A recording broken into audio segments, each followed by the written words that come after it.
Le championnat de Belgique des rallyes 2006, c'est parti. Bonsoir, soyez les bienvenus dans Champions l'Actu. Nous sommes au départ de la première spéciale de l'Ardenne Bleue sur les hauteurs de Verviers. Alors, la météo annonce de la pluie et même de la neige fondante et les favoris vont devoir se mouiller. Il s'appelle Ardenne Bleue, bleu car ce rallye slalom entre les villes thermales et les cours d'eau, la Vesdre, la Hougne, la Gileppe ou encore l'Amblève. De l'eau, on en attend beaucoup, pas de quoi réjouir Peter Tschun pour son premier rallye en Belgique avec cette Ford Focus WRC, une voiture que François Duval a pilotée il y a 2 ans en championnat du monde des rallyes. Les vitres sont déjà embuées, les visages des favoris plutôt tendus. Xavier Busch aligne pour la première fois, lui, une Skoda Octavia WRC. Le Hollandais Van Aert joue la carte, lui, de la Toyota Corolla WRC. Bernard Munster, verviétois d'adoption, aligne 2 voitures, une Subaru Groupa pour lui et une WRC 3 portes pour le gentleman esbignon Hubert Deferme. Autre verviétois, tout sourire, Jean-Pierre Van de Hover en Mitsubishi Groupa de chez Colsoul, tout comme, encore un verviétois, Larry Cols. En groupe N, Bob Colsoul est de retour après une trêve l'an dernier. Il devra se méfier du rapide hollandais Van de Neuvel, en Mitsubishi lui aussi. Le plateau est de qualité avec aussi les débuts de Tim Van Parijs en Porsche GT3, comme Marc Duet, ravi lui de retrouver une nouvelle GT à ses trousses, la Nissan 350Z de Chris Van Hunzel. Les 2 premières spéciales sont toutes nouvelles. Verviers-Limbourg et Pepinster-Holn. 2 chronos difficiles où Xavier Busch frappe d'entrée avec 2 meilleurs temps. 7 et 18 secondes plus rapides que Peter Tschun.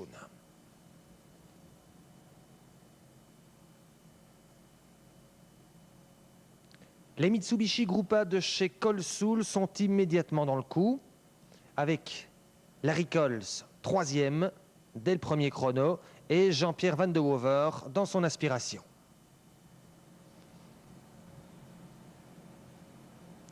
Mais attention, le Hollandais Van de Neuvel déboule. Il est juste derrière malgré ce petit excès d'optimisme. Hubert Deferme y va calmement. Il devance même Bernard Munster dans la première spéciale avant que Big Bernie ne le repasse à Pepinster. La boue et l'eau gênent considérablement les pilotes dans ces 2 premières spéciales plutôt étroites. Ici, Bob Colsoul. On sent les pilotes et les spectateurs stressés sur la réserve. C'est le cas de Van Hunzel, 12e avec la Nissan 350Z. Par contre, Marc Duet s'amuse, il a choisi de privilégier le spectacle. Duet connaît la GT3 par cœur, ce qui n'est pas le cas de Van Parijs, qui la découvre et casse une fixation de cardan dès la 2e spéciale. C'est le premier fait de course, le premier abandon. Autre événement, la 7e place après 2 spéciales pour la petite Citroën C2 de Frédéric Becco. Dans la différence de puissance avec les gros cubes et nivelé par ce début de course qui en a rincé plus d'un. Ambiance à l'arrivée de la 2e spéciale à Pepinster. Xavier, scratch dans la première. Oui, il fait très piégeux, je peux vous dire. Il y a des coulées d'eau partout. On ne sait même pas, je suis sûr que les groupes 1 doivent être mieux que nous. Je parle au niveau souplesse et tout ça. C'est trop direct une WRC.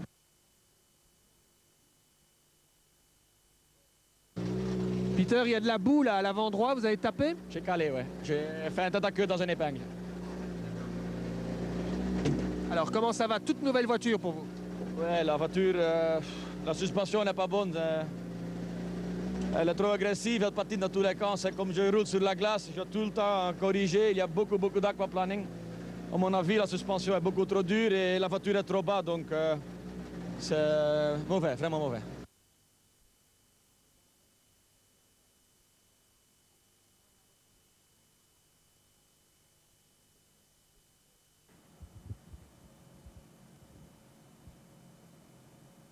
À l'arrivée de cette toute nouvelle spéciale de Pepinster, les visages sont déjà défaits.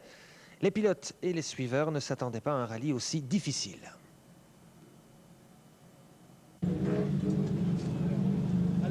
Je croyais que j'avais crevé tellement c'était glissant. Je suis arrivé sur un freinage et aquaplaning complet. Je l'ai jeté, on est passé, j'ai un petit peu touché à l'arrière, mais un peu. Et après, je pensais que j'avais crevé parce que la voiture c'était inconduisible. Et on se fait peur vraiment tout partout, alors j'ai décidé de ne pas prendre de risques, ça sert à rien. Enfin, c'est gay, c'est de super spécial. C'est génial comme truc. C'est hyper difficile, on est en aquaplaning tout le temps. Ce retour, Pas facile, je suis pas certain. Freinage, beaucoup de l'eau. quelle folie! Ah, c'est la guerre, hein? C'est la guerre, hein, ouais. En plus, on voit rien, on a de la buée partout.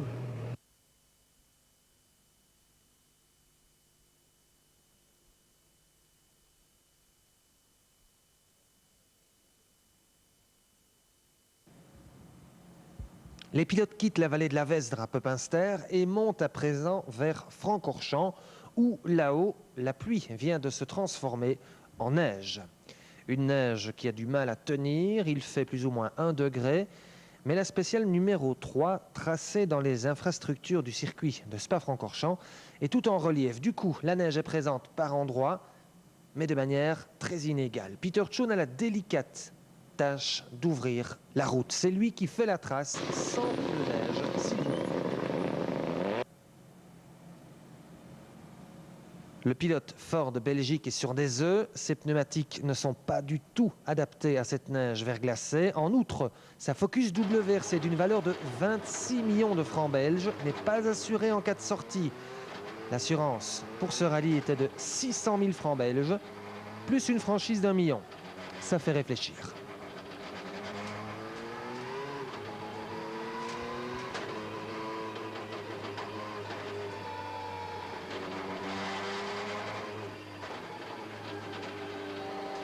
Et moi, il faut que je pense un peu à ma voiture. Elle est toute nouvelle, donc je peux encore rouler quelques années avec. Donc ça me bloque un peu quand même. Cette troisième spéciale de l'Ardenne Bleue restera dans les annales, avec une route qui se nettoie au fur et à mesure du passage des voitures et donc des conditions qui vont grandement favoriser les plus petits équipages, s'élançant près d'1 heure après Peter Schoon. Le meilleur temps est d'ailleurs réalisé par une Citroën Saxo Gruppen de série, pilotée par l'Allemand Stefan Scheppenheim, devant Raphaël Lahaye, Nico Dermer, Kuno Hart ici en action, Christian Iquetier et Luc Schoonmakers, tous des inconnus. Un chrono que tous ces amateurs plus ou moins inconnus n'hésiteront pas à afficher en très grand dans leur salon. Pendant ce temps, Chris Van Hunzel a beaucoup de mal à garder la nouvelle 350Z sur la route.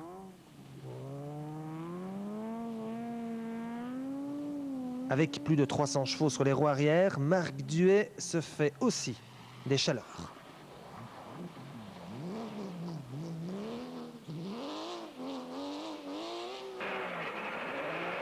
100 mètres de droite à fond absolu.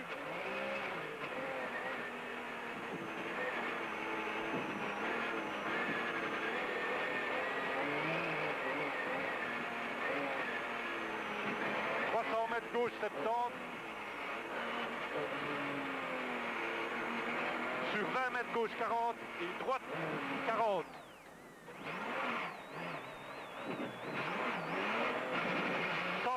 Mètres long, droite 50.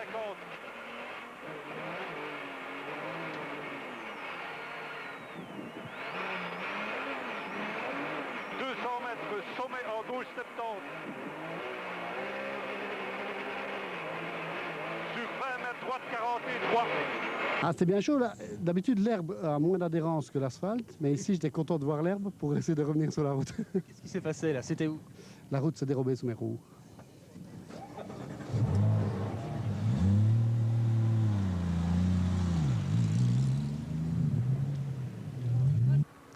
Pendant ce temps, c'est le champion de Belgique 2005, Xavier Busch, qui est toujours en tête du rallye avec sa nouvelle Skoda Octavia WRC.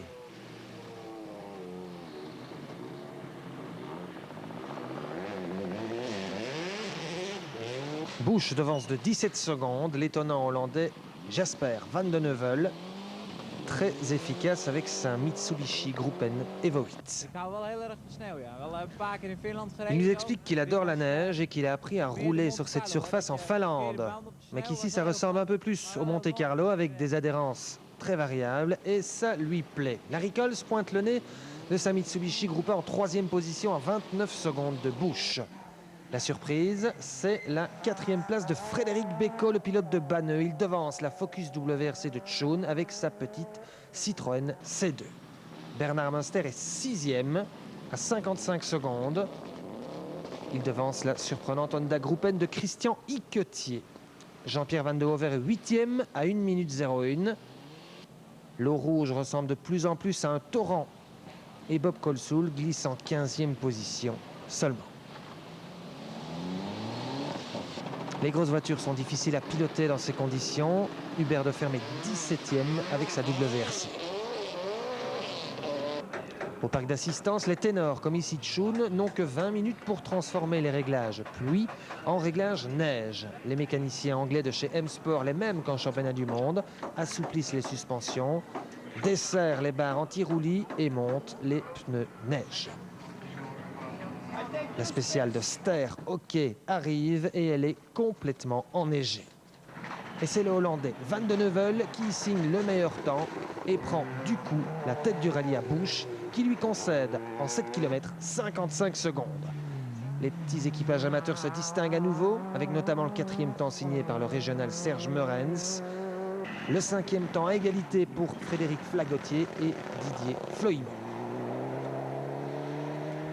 Dans ces conditions difficiles, le pistard Frédéric Bouvy, copiloté par le motocrossman Thierry Godefroy, se distingue. 8e temps chrono avec cette nouvelle Mini Cooper S. L'envie d'attaquer et de faire exploser le chrono est très tentante pour ces voitures s'élançant sur une route plus ou moins nettoyée. Mais les pièges restent bien présents. Le Français Julien Pressac a eu beaucoup de chance. Le Hutois Jean-Louis Bousmans en aura beaucoup moins. Le jeune pilote du Challenge Citroën C2 RACB et son copilote Pierre Bourguignon sont indemnes, mais ils ont eu chaud.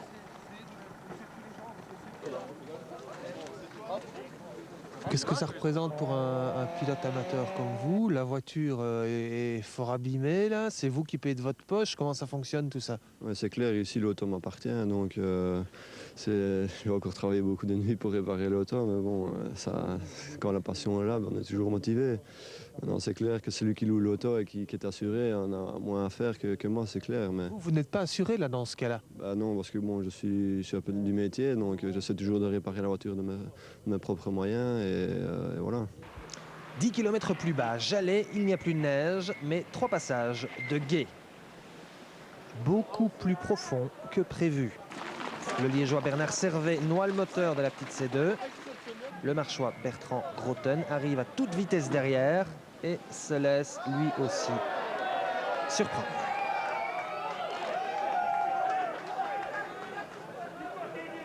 Mais ça arrive au meilleur. Peter Tchun va ressortir de ce guet sur 3 cylindres. Écoutez.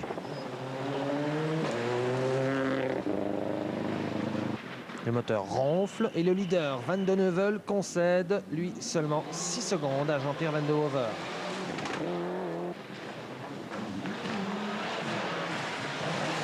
« 6 secondes à 22 et 12 à Larry Coles qui passe à l'offensive. Larry Coles et Jean-Pierre Van de Hover, les deux pilotes groupe A du team Mitsubishi Colsoul Rally Sport, ont choisi de monter pour la deuxième boucle des pneumatiques neige Maxi Grip. Plus étroit, ils dégagent mieux l'eau et la boue. C'est le bon choix.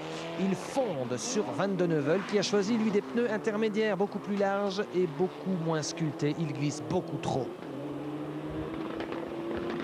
Le Hollandais n'a plus que 5 secondes d'avance sur Larry Coles. C'est chaud et on adore.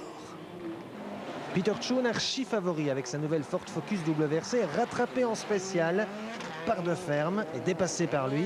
Il se retrouve 13e à 4 minutes du leader. Que s'est-il passé pour Tchun? Je suis sorti trop large dans un T à droite et j'ai tapé la bordure. Et la jante à l'arrière droite a cassé, voilà. Et alors, vous avez encore perdu du temps dans celle-ci? Mais j'ai essayé de repartir ou de continuer, mais après 1 kilomètre, ça faisait trop de bruit, j'avais peur de tout abîmer, donc je me suis arrêté, j'ai changé la roue.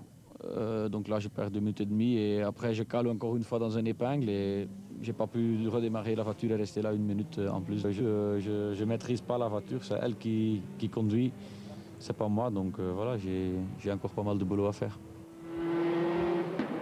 Calvaire pour Tchoun, 100% bonheur pour Beko. L'ex-vainqueur du trophée Citroën ZX parvient à se maintenir dans le top 10 avec son copilote expérimenté, Guy Burnier. C'est vrai qu'un bon choix de pneus, encore une fois prudent et comme il faut, et voilà, je pense que c'est la recette pour aujourd'hui matin en tout cas. Des conditions météo qui éclipsent les stars du championnat de Belgique et qui mettent en lumière des équipages amateurs purs et durs, comme le luxembourgeois Pascal Haken et sa copilote et compagne Annick Station, peu habituée aux caméras et très concentrée.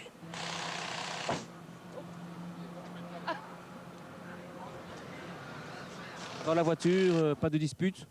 Non, jamais. Pendant qu'on roule du rallye, alors c'est pilote-copilote et plus copain-copine. C'est tout à fait différent comme à la maison. Hein. Pascal, 8e après la 7e spéciale, c'est un très très bon résultat.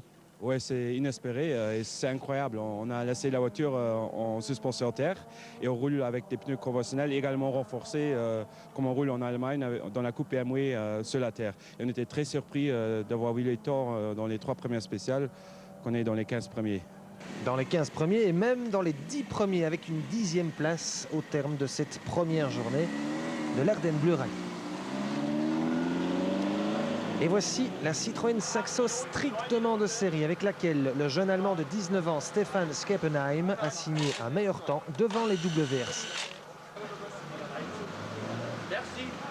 Il n'y a pas de quoi. Je pense que j'ai eu pas mal de chance car j'ai pu m'élancer sur une route bien nettoyée par les concurrents qui m'ont précédé et qui ont dû, eux, rouler beaucoup plus prudemment pour éviter de sortir de la route. Ne pas sortir de la route, le leitmotiv du jour. Regardez Marc Duhet, il surfe avec les limites de la GT3 du Grand Art.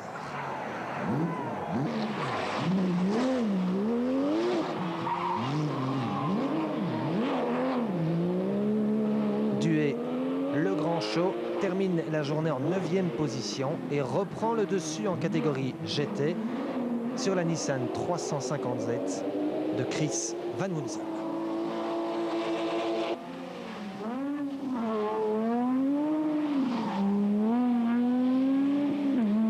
Cette première journée de l'Ardenne Bleue aura fait pas mal de dégâts. Le Hollandais Van Aert va perdre le contrôle de sa Toyota Corolla WRC et abandonner sans vraiment avoir attaqué, jugé plutôt.